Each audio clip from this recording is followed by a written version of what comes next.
All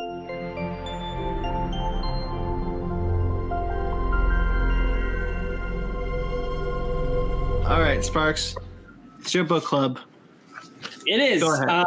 We did Boom Studios' Bill and Ted Go to Hell. It's written by Brian Joines and art by Bachan. Ooh, that's a single name. Mm-hmm. Bachan. And it's a little 4-issue story. It's following just not too long after the events of the second film. Mm-hmm. And it's clearly a follow-up that wanted to bring together the elements of both movies for like a big adventure that kind of tied a lot of those threads together. And as that, I think it does very well. Right up front, it's totally impossible for this to exist in the same continuity as the latest film because they have sons. But as a fun little on its own adventure, I found this to be rather enjoyable. I think it's a fun romp. I think it clearly has a lot of love and appreciation for both films and pours that onto the page pretty well. What do you guys think? I didn't think it was too contrived. Bounce off what you said. I didn't think it was too contrived that all these elements were in. Like they went back for Joan of Arc or Abe Lincoln. I actually thought those worked fairly well. But most importantly, I think they got the voices of Bill and Ted down. I echo what Brandon said. I think this is a very fun, round 3. Like if they did make this into the third movie, this would be a fun, all-encompassing trilogy ender. The voices are spot on. Like I'm sure you guys did too. Like reading it in Keanu and Alex Winter's voice, like absolutely. Like all the other characters. These guys are definitely clearly fans of the movie because like all the characters you want are there, like all the references. I think this is if you like Bill and Ted, this is awesome. One of the biggest praises I want to give it right up front is they make the princesses characters. Yes. Really big, fully fleshed out characters. And I thought that was really great. My biggest question was, who is Missy with? And boy, howdy, it was not who I expected, and it's way better because it's Chuck Domino's or whatever his name, Chuck Domino's. The bad guy from the second movie, and he's so funny. So this is also the second comic that came out from the Bill and Ted-averse that Boom Studios put out. What that must have happened in that book. I wonder. You don't really need to know though. It picks up? I don't think because I have Bill and Ted's Most Triumphant Return, which I think is the first one that Boom Studios put out. I don't remember because I remember Chuck Domino's was the villain in that book as well. And actually, I think I prefer Go to Hell. And now it's been years since I last read Most Triumphant Return. But I think I enjoy Go to Hell more because it brings back the gang that Bill and Ted used to pass their history test with. And one of my favorite scenes is when they have Genghis Khan, and they're like, "Why are you in hell, Khan?" He's like, "I thought you passed history." Just that line right there I thought was great. Is the first comic a sequel to the second movie, and then this would be the second sequel technically? I don't know. Yes. Is it written by the same people? Do we know? I'm looking it up now. Okay. I know nothing about that aspect of it. What I really like is that you brought up Genghis Khan. I love that they spaced out like his appearance. Like it's not every single face comes up at once. It's pieced out. And I think like when Rufus is gathering them with them, like Lincoln and Joan of Arc, it makes sense. Yeah. Like the way they're piecing it together, it makes sense. I like the little Socrates nod, but Socrates doesn't come on this adventure.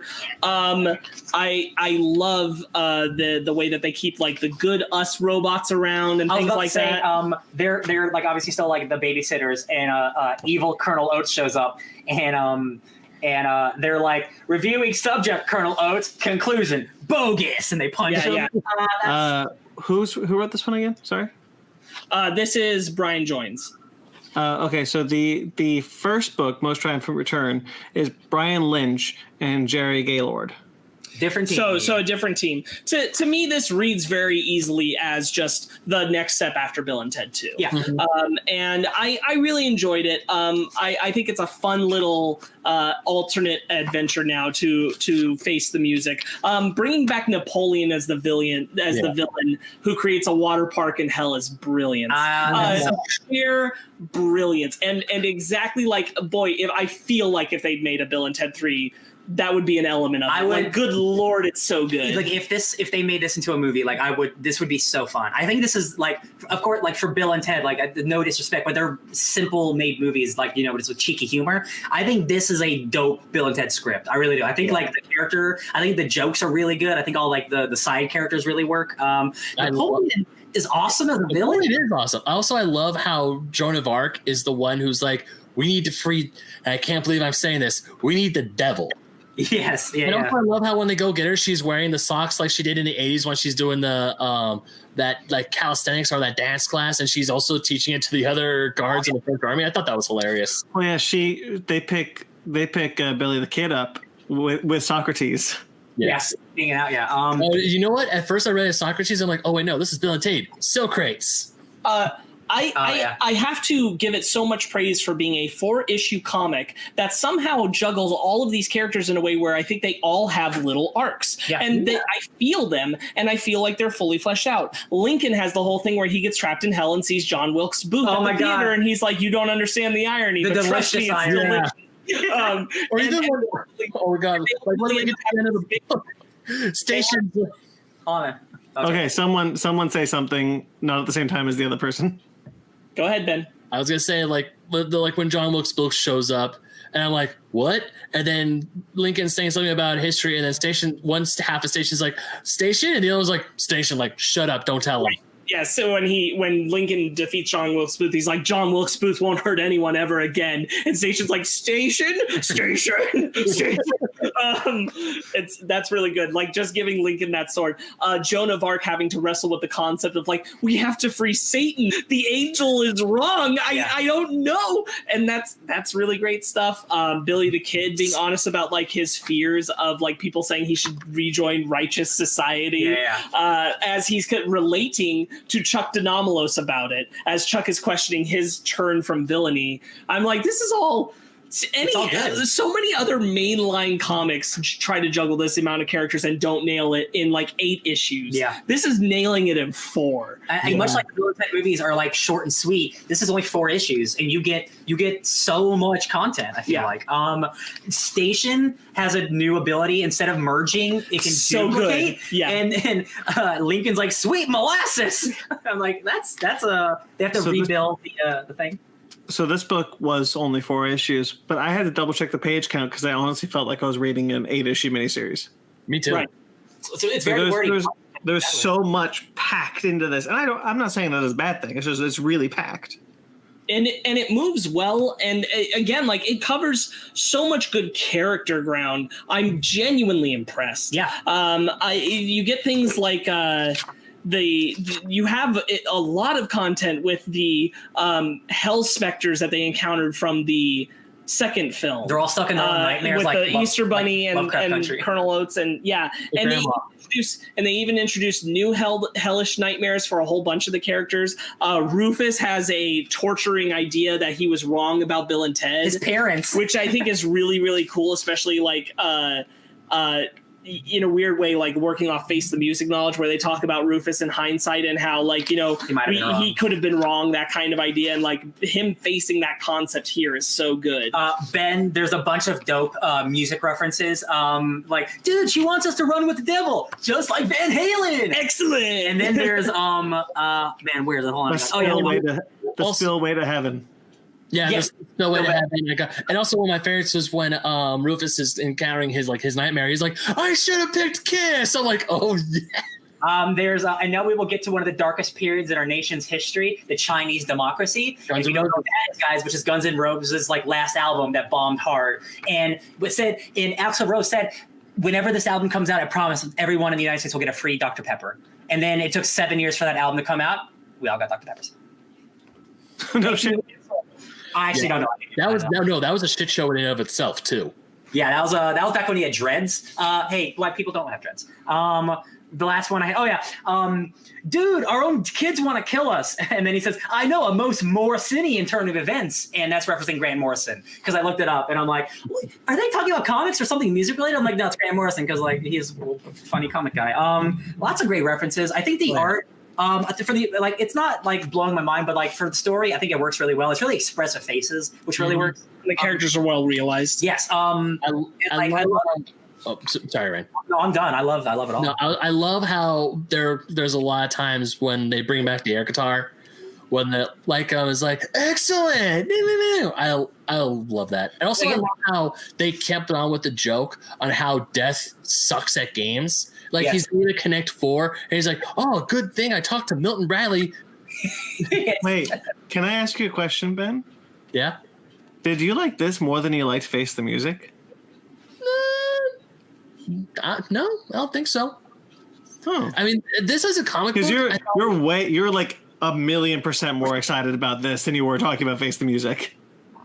I mean, reading this actually got me thinking more about Face the Music and how I still enjoy Face the Music quite a bit. Oh yeah, I'll pull it up. Solo Wookie says we got Dr. Pepper's and that album is actually pretty good. 2 songs are really good. Rest are okay good.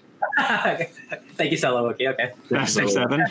No. But you know what? I think I'm gonna rewatch Face the Music more recently because this book takes place like right after Bill and Ted 2, and Face the Music is like 35 years after Bill and Ted 2. But because I still love both, I still really enjoy this one a whole lot, and I enjoy Face the Music. So I feel like my love for Face the Music is growing as I stew on it and as I sit on it.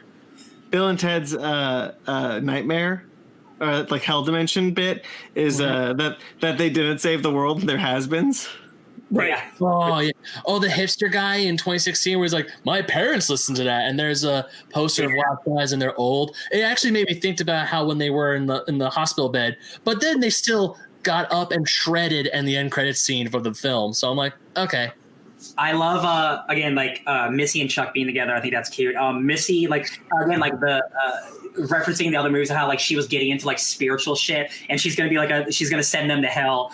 She's like, I know it can be difficult, but try to clear your minds. They're gone already because they're stupid. And that was like an actual laugh out loud moment when I was reading this. I'm like, man, this is, if you like Bill and Ted, like this is really good. I think this is I actually content because I remember reading Most Triumphant Return. And I enjoyed it. I think I still have it somewhere. I'm not 100% sure. I have to dig it up. But I now really want to go and find this book and put it on my shelf because I really enjoyed this book. Yeah. You could just get the omnibus with all 3. Or I could just do that. Consider maybe actually because like, all those movies are good. Like apparently like these comics are good. Like man, Bill and Ted is a good franchise. It is. It really is. Except it has a 2-season animated show and a 1-season live action show. Oh, that's true. I saw a clip of that. Oh boy, it looks bad. That live. Oh boy, does it look bad. Okay, let's just stick to the films and the comics then. Yeah. The princesses have a recurring thing throughout where they have to fight the royal ugly royal ugly dude. How's it going, royal ugly dudes? Yeah, so they have to like battle them. God Emperor Napoleon. Evil God Emperor Napoleon when he fakes them out pretending to be God and he comes down and he's like, you got me. And I really like that when they do come upon God gives them that wisdom, like hindsight, the divine knowledge or something. Yeah, I'm finding the exact. All I have left is my divine enlightenment, which Napoleon was too short-sighted to take. And it's like it works with the character of Napoleon that he would leave just that one thing behind. Yep. The way that it's Bill and Ted being like, oh, most audacious. We can see all the atoms and protons of all the universe. And then at the end of the book, when they've done everything, it's like, man, our divine enlightenment's fading, dude. I'm starting to only see stars. And it's like, yeah, but they're nice. It's like, it's such a Bill and Ted-ish moment. It really is. It just all lands really solidly well. I love that it's ultimately Death that's able to defeat Napoleon in the end with the bowling game. I also practice. Yeah, that ultimately the thing that will always work regardless of the state of heaven or hell is deals with death. Mm-hmm. I like Purgatory in Death. Oh yeah. I mean, like for a guy who's like ancient of all time, you can't keep a secret. The only part of it that I honestly found a little like okay, and just because like it kind of felt done a lot in 2, is the sons basically being like Bill and Ted, talking to them like they are Bill and Ted, but like bad Bill and Ted. Oh yeah. And I'm like, all right. However, the resolution of it, where they talk about their moms and how they were deprived from their moms, is what brings them around. Yeah. I super appreciate in the way that they just like blast Colonel Oates when they realize that, and they're like, actually, we want to meet our moms, and then ultimately they're like, never mind, we don't want our moms to see what we became. So this turned back on the babies. Yeah. Yeah. Oh, one of my favorite parts is at the end when both God and Satan put Napoleon in purgatory, and they're each going their own separate way. And God's like, "Be excellent, Satan," and he's like, "Party on, God." Yeah. As he travels back with one of his favorite colonels, Genghis Khan. Yeah. Who has like demon powers. Yeah. I love the concept of like Genghis Khan leading them through limbo and the mistempting characters towards it, so that they'll be lost forever. Yeah. There's so much good here. Like this is just a good book. It's a good book. It's a good book. It's true. It's a good book. It's a very good book. To the third movie, but it's a good book. Yeah, I'm glad that a lot of this, like the film and this book, we've gotten 2 great things about Bill and Ted, a franchise that I thought we were only going to get those 2 movies and nothing else ever again. Yeah. We're getting some really good Bill and Ted stuff. That makes me happy. If they get this creative team, I don't want a sequel, but like comic books don't, they don't really matter to the canon or whatever. Like if they find a way to do like a now sequel to Face the Music, where like, oh, the old guys have to do something different. I wouldn't mind it. If it's this quality, they can find a way. I wouldn't mind it. I thought this was a ton of fun. Yeah, ton of fun. It was most excellent.